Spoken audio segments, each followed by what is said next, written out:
Welcome back, everybody, to another dicondissectional production hosted by Deathstroke9. Today we're going to be reacting to Phoebe Bridgers' I Know the End.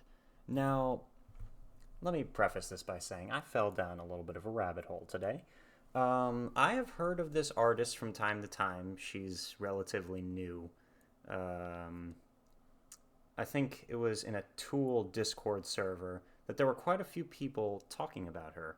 And just saying that they loved her music. And I never really listened to it.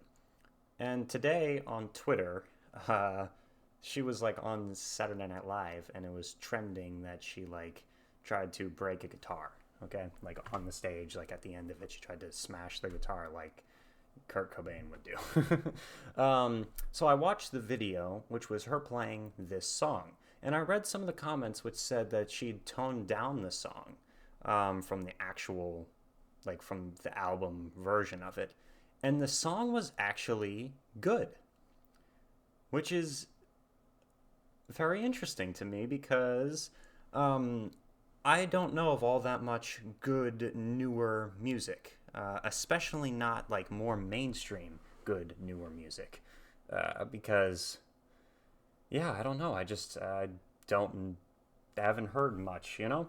But the ending of the song was pretty jarring. It was very interesting musically, and everything was very cool. So anyway, I looked up the song and saw there was a music video for it, and I was like, all right, I want to react to it.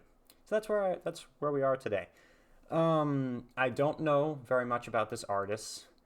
I do know, however, that if the people in the Tool Discord server are talking about them, they must be good, hopefully. So yeah.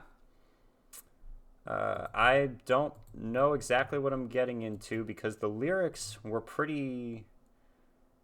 I don't know. It's interesting lyrics. The name of the song is I Know the End. I'm pretty sure some of the lyrics are supposed to be like relevant to right now. This came out in 2020, so this is new.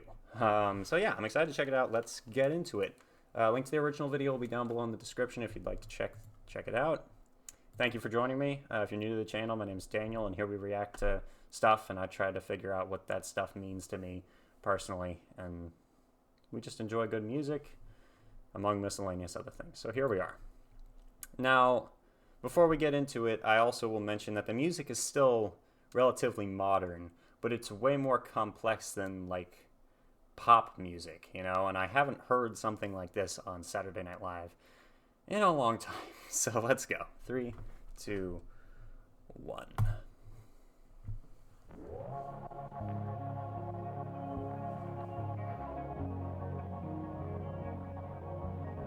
It was also very atmospheric. Somewhere in Germany, but I can't place it. Man, I hate this part of Texas. Close my eyes, fantasize. 3 clicks and I'm home. When I get back, I'll lay around, then I'll get up and lay back down. Romanticize a quiet life. There's no place like my room. But you had to go. I know, I know, I know. Like a wave that crashed and melted on the shore. Not even the burnouts are out here anymore. And you had to go. I know, I know, I know. Out in the park we watched the sunset, talking on a rusty swing set. After a while you went quiet and I got mean. I'm always pushing you away from me, but you come back with gravity. And when I call, you come home, a bird in your teeth. So I gotta go. I know, I know, I know. I'll pause it there. So first of all, interesting outfits. Like, it looks like My Chemical Romance a little bit. And the music is very slow, ambient, kind of sad or depressing sounding. She's singing very softly. She has a good voice. And the lyrics are very like very interesting lyrics. Like what was the very first line? Somewhere in Germany. Man, I hate this part of Texas. I'm home. What? Yeah, we'll take a closer look at the lyrics at the end, but this is interesting. Also, the music video is very strange so far, I guess. Yeah, it feels like there's probably a lot of symbolism in the music video, but so far she was like in a thing of liquid, and then she just walked into this weird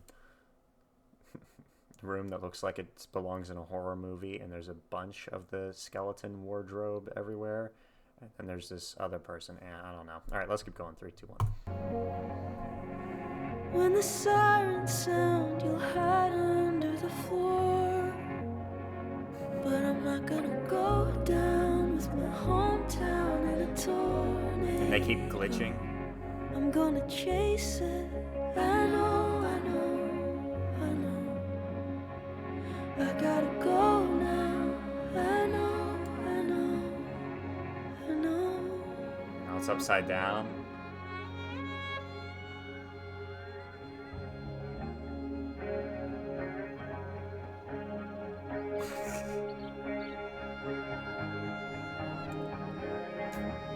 Awesome transition.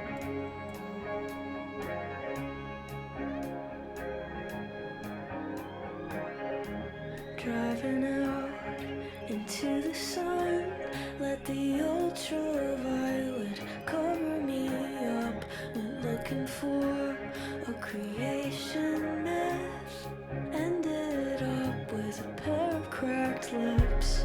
Windows down, scream along to some America First rap country song. A slaughterhouse, an outlet mall, slot machines, fear of God. Windows down, heater on, big bolt of lightning hanging low over the coast. Everyone's convinced it's a government drone or an alien spaceship. Either way, we're not alone. I'll find a new place to be from. A haunted house with a picket fence to float around and ghost my friends. No, I'm not afraid. Build-up's really good too. The billboard said the end is near. I turned around, there was nothing there. Yeah, I guess the end is here. Oh, we got trumpets in the background.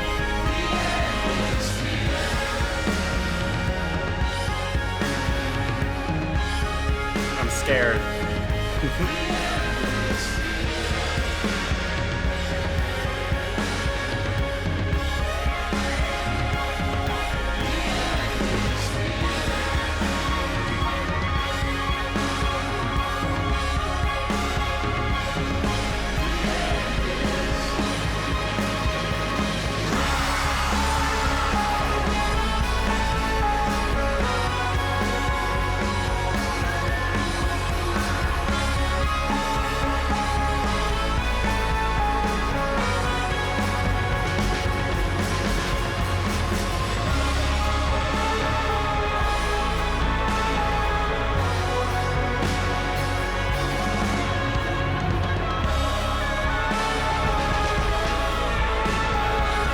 Very chaotic at the end.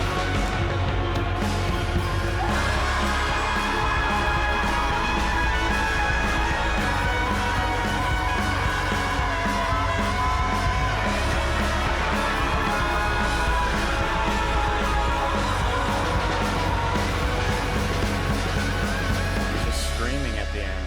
Wow. What the hell? Okay.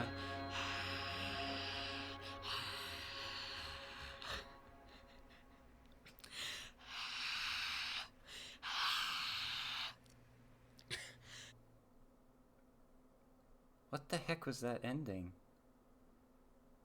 Like, what? Okay, I'm confused. Okay. So, yeah. So I'm sitting there scrolling through Twitter and seeing some people talking about what I've thought was like a pop artist. And I watched the video, and at the beginning, it sounds relatively like, oh, okay, you know, almost generic. And then there's like this subtle um, transition into something that sounds kind of almost grungy. Not grungy. I don't know exactly what to call it. It sounds alternative and it sounds cool. And I'm like, okay, that's kind of cool. And then it keeps going. And then suddenly in the video, we've got people playing like trumpets. We have like this really weird guitar solo that sounds like it's from like King Crimson or something like that. And she starts screaming. Like, I thought it was very interesting. And I thought the lyrics were kind of cool too, and I wanted to check out the lyrics further. So anyway, yeah. The ending was interesting with her vocals. Like, she just breathing into the microphone? Was it supposed to sound like she was crying or laughing? Because it kind of sounded like both. And I wonder if that's what she was going for. And then at the end, I guess she, like, since it's the end of the world, she was trying to, yeah, live the most that she could at the very end there, because she's saying the end is near. So she went and ran as fast as she could so she could like play a concert for nobody in an empty stadium, and then just like kisses a random person next to her to try and, just be like, all right, the end has come. Let's make the most of it. Wow. Jeez. Um so yeah, I don't know what type of music she considers herself to be, but I thought it was interesting and I wanted to check it out. So anyway, thanks to anyone who stuck around and joined me. Um, yeah, this is off an album called Punisher. I think it's the final song off Punisher. I Know the End is the meta-linguistic closing track of Phoebe's sophomore album, Punisher. The apocalyptic folk ballad track reclaims the singer-songwriter narrative abilities and describes a desolate vision of the world in step with references to the American culture and its recent happenings.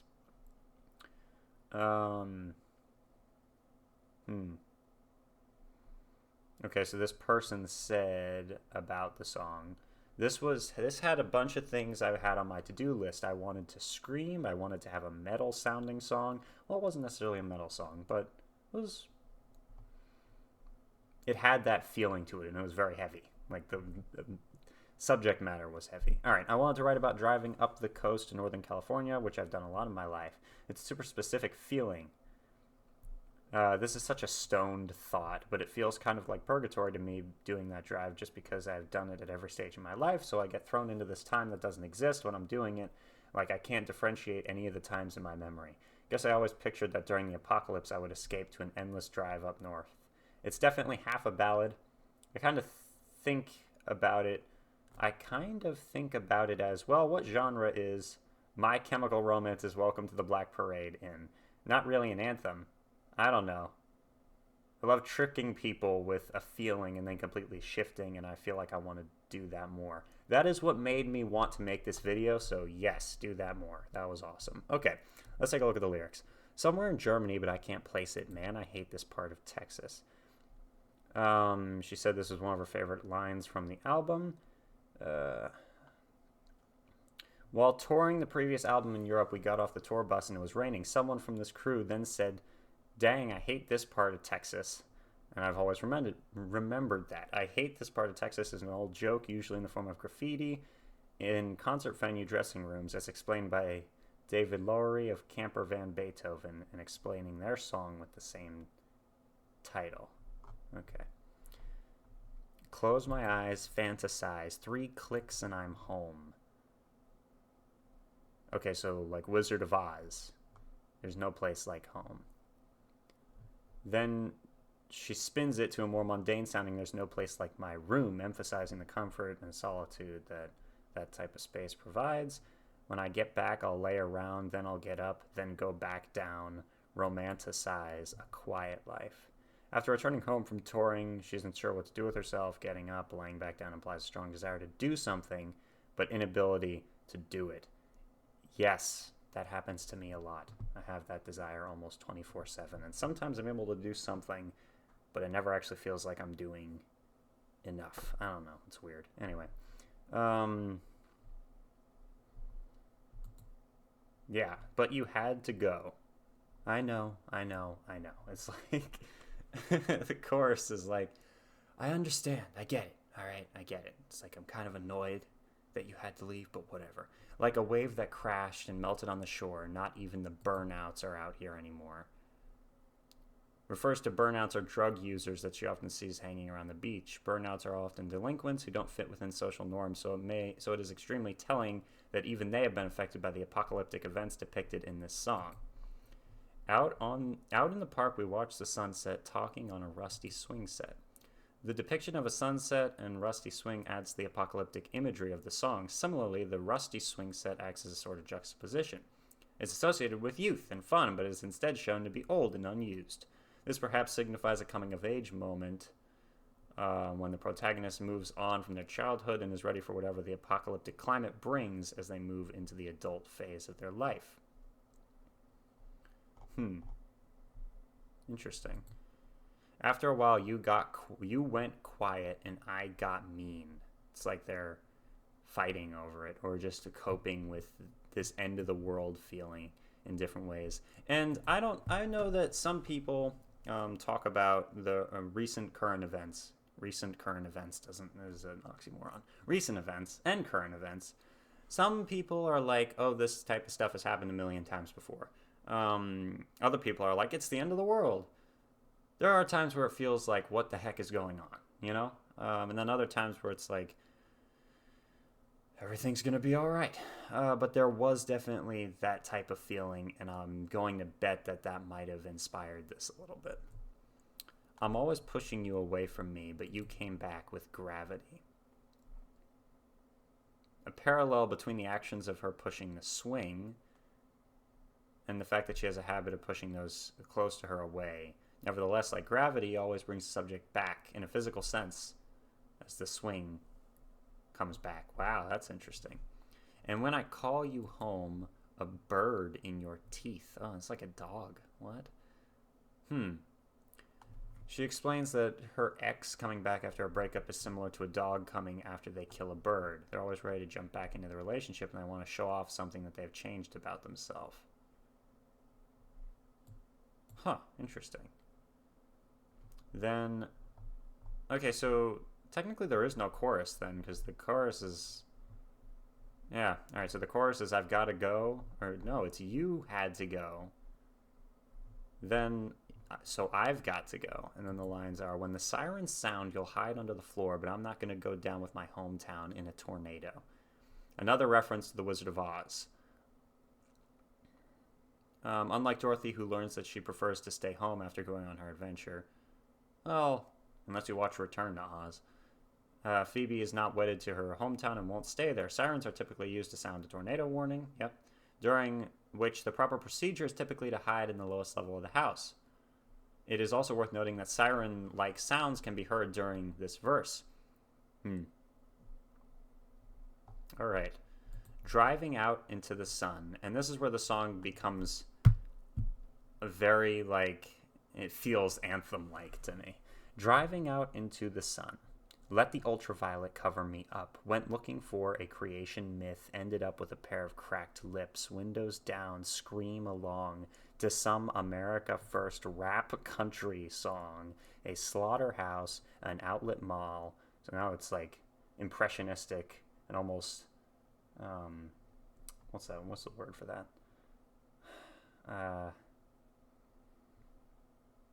Yeah, I don't even know. It's impressionistic lyrics that are just kind of painting a picture. Slot machines, fear of God, windows down, heater on, big bolt of lightning hanging low. Over the coast, everyone's convinced It's a government drone or an alien spaceship. Either way, we're not alone. I'll find a new place to be from. A haunted house with a picket fence, another Wizard of Oz reference. It's kind of cool. To float around and ghost my friends. No, I'm not afraid to disappear. Oh, that's kind of nihilistic. Huh. The billboard said, the end is near. I turned around, there was nothing there. So yeah, I guess the end is here. The end is here, the end is here, the end is here, the end is here. Ah. Yeah. Wow.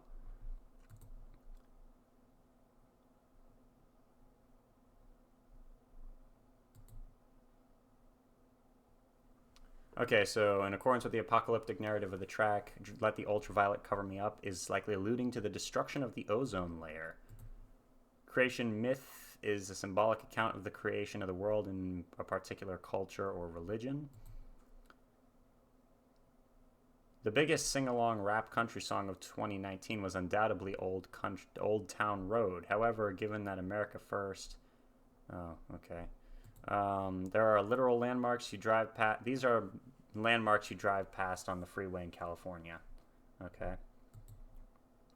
Possibly another tie back to earlier in the album meant to mirror Savior Complex, smoking in the car windows up. Okay. Bolt of lightning. Lightning's the weapon. Okay. Surrealism of the world as fantasy becomes dangerously close to intersecting reality. All right. And then everyone's convinced it's a government drone or an alien spaceship is relatively self-explanatory.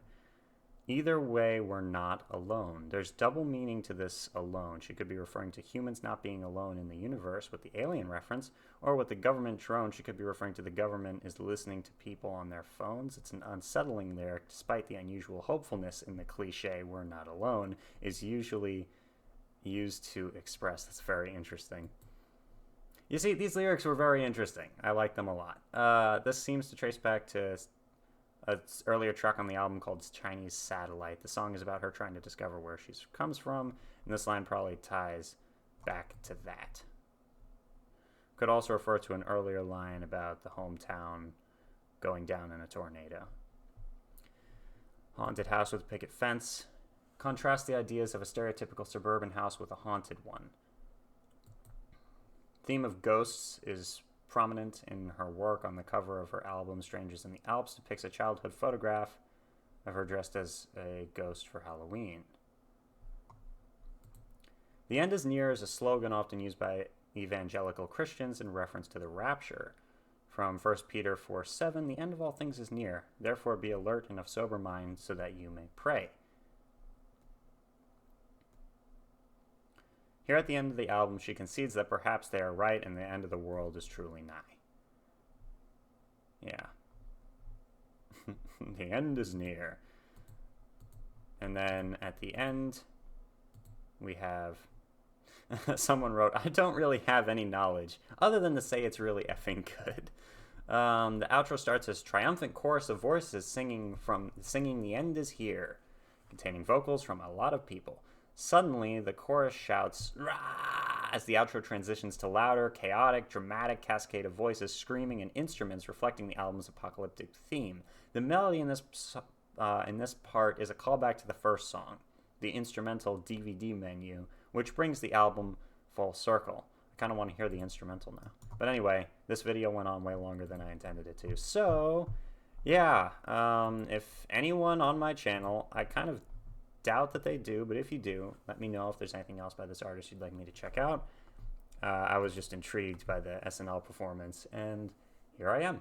And yeah, if you're new to the channel, consider subscribing, and let me know if there's anything I missed. Thank you for joining me. We are Legion, my friends. Stay tuned for more videos. Deathstroke 9, out.